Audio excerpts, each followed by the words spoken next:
think after Anthony's presentation, there's nothing much left for me. I think he did a good job selling the state. Before I start, I'd like to thank Dr. Sushil Kumar ji, CGI Melbourne. Thank you for having me over. Deepak ji, who's the National Chair of AIBC. Really appreciate your time. And Ashok ji, who's the past chair of CII. Thank you very much for having us. And I'd like to personally thank the Australian government for having me on their special visit program. They really worked hard getting me all the way to Australia, down under. So just to give you a bit of context, I won't bore you with a long speech, but I'll give you 3 reasons why you should consider Andhra Pradesh as your destination in India. Number 1, we have a leadership with proven track record. Our Premier, Mr. Naidu, is now in version 4.0. This is his 4th term as a Chief Minister. He comes with a lot of experience on how to get critical projects grounded. His experience working with Government of India also helps ensuring that you have a soft landing in not only in India but in the state of Andhra Pradesh. He is of course backed with a very young team. 50% of the legislatures are first-timers, 17 out of the 25 ministers are first-timers. It's not my grey hair, but I'm actually a senior minister in his cabinet. So we bring a lot of passion, a lot of energy to get things done. The second reason you should consider Andhra Pradesh is because we are a startup state. We have that mentality to get things done. We are not complacent. And once you shake hands with us, it no longer is your project, it becomes our project. So I'll give you an example of this. When we talk to any investor and they're looking at Andhra Pradesh, first thing that gets done is a WhatsApp group gets created. All the respective leadership across the political spectrum, the government and the private sector are added to this WhatsApp group. And then on a daily basis, we actually start interacting with each other to understand what's the status, what's the agreed timelines, where are we stuck, what are the areas that we can do better. You know, one company, and one example of this is one company which is into the hospitality sector. This morning we updated them where exactly is the land allocation status, where is the file, and by when are we going to get it cleared. So we believe on delivering it. We believe on following up on your project and ensuring that we not only meet your timelines, but we actually beat it. So 2 other projects I'd like to talk about. One is Google. And all of you have now heard of it. It's a nice wow, but 13 months of hard work went behind it. So when the leadership came, I personally drove them, I showed them where the project will come up, followed by me visiting the corporate office and pitching to their leadership on why Andhra Pradesh, followed by their leadership coming and meeting our Premier in Andhra Pradesh. And there were specific requests which required policy intervention, policy changes at the federal level. And we worked with the Honorable Prime Minister Shri Narendra Modi ji, we worked with our Finance Minister Nirmala Sitharaman Madam and the IT Minister Ashwini Vaishnav ji, and we brought about the changes that were required to not only land Google in India but to actually make India the next destination for data centers across the world. It took us 13 months, which was 1 month more than what we agreed we'll deliver it. So we still regret the fact that we took a month more. But 13 months we got that done. The other project I'd like to talk about is ArcelorMittal, building India's largest steel plant in our state. This project pretty much got discussed over a Zoom call between me and Adit. It was, in the Zoom call, we agreed on 3 specific asks that they had, and one of it had to do with the federal government. The Honorable Chief Minister met the Honorable Prime Minister Modi ji, and across the table, they literally agreed on the way forward, got the project cleared, and in November, we are laying foundation. That's 15 months. We got environmental hearing done, environmental clearance is also done. In the last 16 months, we have attracted $120 billion worth of investments to this great state of Andhra Pradesh, and I believe we're just starting. There's a lot more to do. We're really excited to work with you. India is a tough terrain, but we are here to ensure that you have a soft landing. And I'm sure under the guidance of CG sir here also, we will support any initiative that you have in India and in our state of Andhra Pradesh. The third reason why you should consider Andhra Pradesh is the political leadership of Andhra Pradesh is from a regional party. So we are a political party that's in 2 states, but we have our nation at heart. So we have always influenced policy positively in the interest of the nation, and in the process Andhra Pradesh always had the first mover advantage. And it's not the first time we've done it. As I said, I have a leader who's in his version 4.0. This is his 4th term. In the past, he's worked on deregulation of telecom sector, aviation sector. In his 3rd avatar, he worked on the digital payments network, and now we worked on the data center policy at the federal level.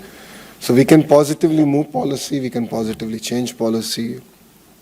World, as you know, is going through interesting times, challenging times, and challenging times is when India always shines. We only do well when we are pushed to the corner. So I'm now working on a project where all the self-made billionaires of India are coming together, advising us on what is the policy changes they want to see at the state level, at the federal level.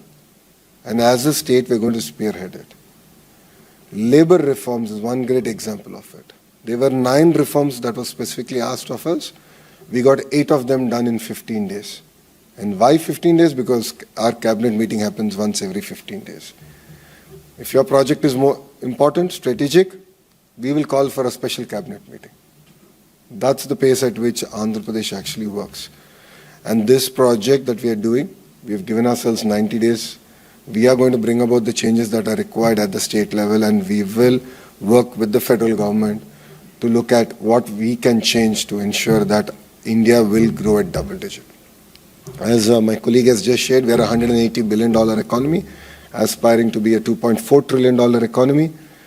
So all sectors are game. It's not that we're focused on 1, 2, 3. We have close to 15 sectors that we're focused on. I believe in the power of clusterization. This is something that we can learn from our neighbors. We have a cluster around automotive. 9% of Kia's global manufacturing happens in my state.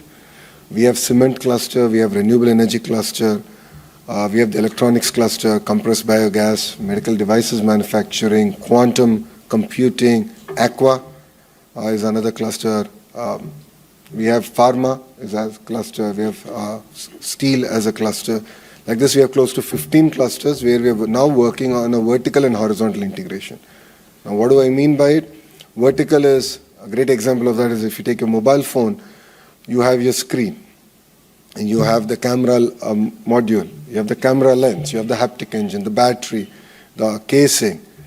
We believe that the entire cluster should be formed within the 100-kilometer radius. That's the vertical bit. Now, horizontal is where I come in, education, skilling, certification.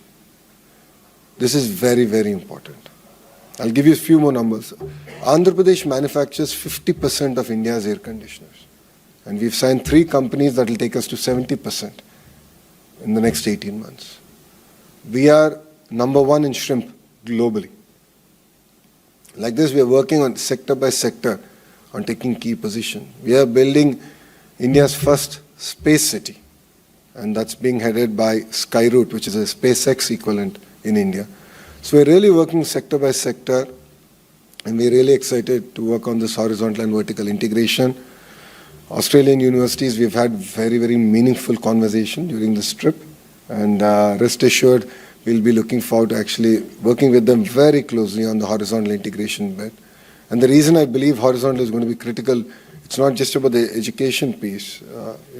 Getting the technology validated, certified, it's a very expensive process. An air conditioning company came and met me, and they said, we are developing heat pumps for the Europe.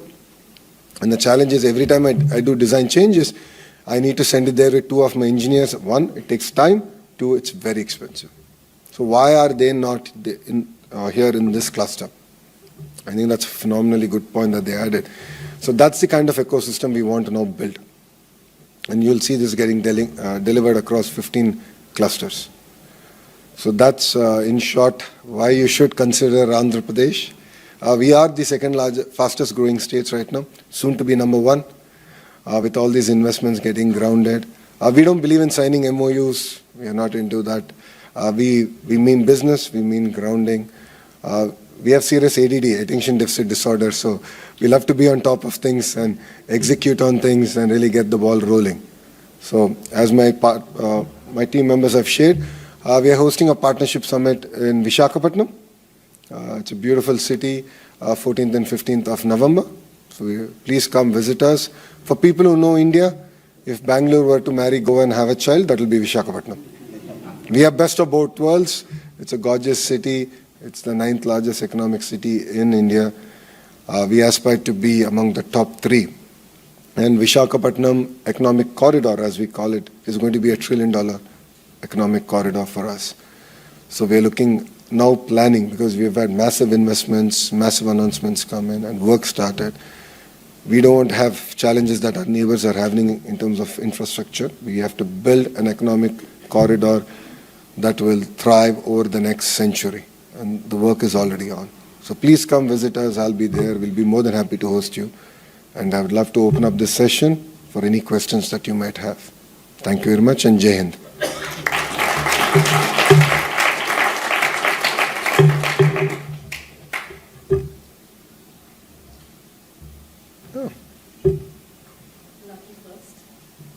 Even before I ask my question, I'll introduce myself. My name is Meera Disilla. I'm a true Bangalorean, but married to a Telangana. And I've realized that movies are everything, and your father-in-law's dialogues make it common conversation for us at home. So, starting with that, thank you. Mr. Lokesh, you've often spoken about positioning Andhra Pradesh as India's next startup state. I personally, and my husband as well, we've spent the last 2 decades in Australia building and scaling up technology ventures. I've seen how ecosystems mature when innovation is made sustainable, not just exciting. Now, how does your government envision creating a sustainable startup ecosystem in Andhra Pradesh? And I'm particularly interested about long-term digital assets, such as blockchain infrastructure, CBDCs, or proof-of-stake technologies. And would you be open to exploring global collaboration models that have worked well in markets like Australia? I think it's a very valid question. We believe in the power of mentoring for any startups. There's capital available everywhere, but there's no mentoring available. So the approach that we've taken is we've created an incubator/accelerator, which is the Ratan Tata Innovation Hub, which is based out of our greenfield capital city, Amravati. And then we have nodes across the various strategically important areas. So we have another 4 nodes. And each of these nodes and the main hub are working with the private sector. So we have Tata's and their leadership mentoring the node in Amravati. We have Adani's mentoring a node, Jindal's mentoring a node, Greenco, which is a homegrown renewable energy company, they're mentoring a node. There's Mega, which is an infrastructure company, again homegrown, they're mentoring a node. So, and it's 1, we got the private sector, 2, we got the academia, so we got all the private government universities in those nodes in the areas that they are to also be part of this, and then we are backing it with funds. As a state, my strong belief is government shouldn't be spending money directly. We should raise fund of funds. Right? I think now we are at that position as a country that we can do it. So we're looking at innovative models where money is actually being raised. This entire initiative is being headed by a very young IAS officer. She is from IIT Kharagpur. So we matched bureaucratic leadership, political leadership, and the entire process around it. We just launched it, I think, about 45 days back. So we'll be more than happy to engage. So the Economic Development Board representatives will be staying back. So, they'll be the first port of call, and they can lead conversations from there. They can introduce you to the CEO of RTIH. So thank you. Thank you, Minister.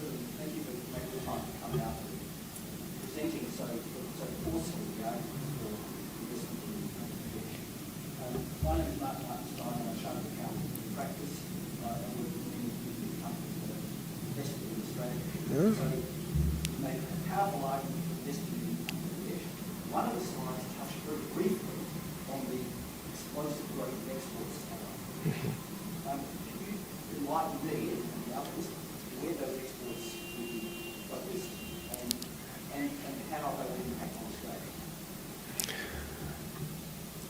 If you look at currently, we have a position in textiles, we have a position, of course, in aqua. As I said, we are number one in shrimp, and the few other sectors that we are actually doing quite reasonably well. Kia cars made in Andhra Pradesh do get exported around our region, so we have taken a strong position there. Of course, IT exports continue to grow in my state, so that's very, very important. To specifically answer your question, I believe it's a two-way trade. So the way I look at it is the great opportunities for Indian entrepreneurs and Andhra companies to actually look at investments in Australia. So, to be fair, the government has been exceptionally proactive, and the conversations that I've had at the federal level, at the state level, also at city council levels. It's been very inspiring, the kind of vision that the politicians here also have. So we've started looking at, and we started talking to companies in my state, some who are based out of my state, some who have invested in my state, to look at opportunities in Australia. Sectors like hospitality, critical minerals, education, skill development. So and these were sectors that were discussed. In terms of what Australia can offer to India, sports is one sector that we're looking at. Of course, skill development is a no-brainer. As we all know it, education, we're already quite big in terms of our relationships. So I think there's clear sectors that we've identified where Australian companies can also look at investing in my state.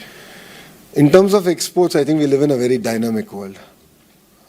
And I believe that every country and every state should diversify and have look at other countries and other states. So historically, as a state, certain sectors have been very reliant on certain countries. And then with the changing politics, we've had challenges. So after that, we've insisted that our exporters also look at new markets and look at products where there is a gap in that market. So it's not about saying, I have this, so will you take it or not? But to actually analyze the market and find the right product at the right price point and the right sort of a fit. That's one thing I said. To the Australian companies, especially who are in commodities, in Sydney, I had a sit-down lunch with quite a few of them. I've asked them to look beyond wheat and certain commodities. There's so much of potential in things like mushrooms and horticulture. There's massive opportunities that India has, and we can make, and especially Andhra Pradesh, which is among the top 5 states in horticulture, aspiring to be number 1. We can export to the world. And our vision is not to just make the local variants of mango, but to make the Japanese variant, to grow the Japanese variant of mango in Andhra Pradesh. So there are amazing opportunities like that where I think we should look at, based on the companies that you represent, and explore opportunities through either, I think, it's Australia Trade, Austrade, or of course our Economic Development Board, and find opportunities of mutual interest. It's a long answer for a short question, but I had to. I've understood that I think it's a two-way trade from Andhra's perspective. Thank you. Hi, I'm Swati. Mr. I have one question. You spoke a lot about possible potential association with the education sector in Australia. I'm quite keen to interested. What do you mean by that? And second, very interested in figuring out how's the brain drain and the brain going back to the country and that association going to come along. There are enough people you see out here who come as students, never go back, while India does, with the kind of development you're seeing happening in AP. I think we'll do a lot with people going back as well and coming here with a more strategic vision. And my another question, little longish, but wanted to understand, Australian universities rank amongst top 50 in the world, but don't come as the priority for Indian students as such so much. How do we make sure that that starts emerging, and not because of visa issues, but more because of priority? But not anymore.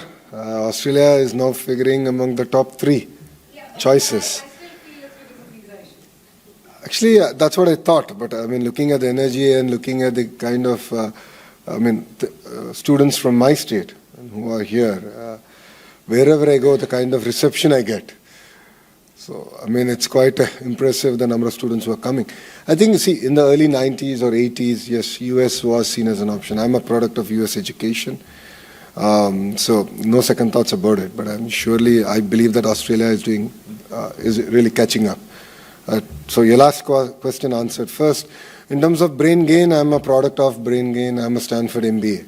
But went back and decided that policy is where my heart is and true transformation can actually happen from there. But I think it's a continuous journey. I think there's no silver bullet, or one silver bullet for it. I think it's continuous interaction. And as states, we need to work exceptionally hard to make sure the landing is soft. I mean, India is not exactly an easy country, but we need to work very systematically and build it out. And that's where policymakers have a role, that's where bureaucrats have a role. Together, we should create a very conducive environment, and that's what we're working on very systematically. And to be fair, from Andhra's perspective, we are not transactional state. We are very long-term relation building state. And that is the DNA of the regional party. So if you look at it, Mr. Naidu has had relationship with Mr. Lee Kuan Yew of Singapore way back, starting in the 90s, and that relation continues, and it's only deepened. And that's exactly what even the Australian government is looking for. So I think that kind of deep, meaningful relationships are going to be important, and building the super highways of investments to make it smooth for landing. And only then will we have brain gain in its true sense. But end of the day, I think our kids have an opportunity to go be global citizens, and wherever opportunities are there, I think they should go and be part of it, be part of that journey. In terms of universities here, Aussie universities and collaborations with Andhra Pradesh, I've specifically stated a few sectors that we are interested, but it's about 15 clusters that we're interested. And the way I look at it is, who's the best in that cluster? Aussie universities are good across, 10 domains, but they're really, really good at 2-3 domains, like any other global universities are. So I'm looking at working with them, bringing them in, bringing the private sector in, and of course giving an opportunity to local colleges, universities to host the Center of Excellence or a joint dual degree program, research projects together, and do that. See, it's designed in Aussie, Australia, manufactured in Andhra Pradesh. I think it's best of both worlds, right? That's what we want to do. Now, what do I mean by it? Aqua. Right? I met the leadership of James Cook University, who are exceptionally good in aqua, and the professor had very technical questions for me. Like, which variant, what's the name, what's the number? I said, okay, I'm not into that depth. I'll have my agriculture minister talk to you. I really don't have that kind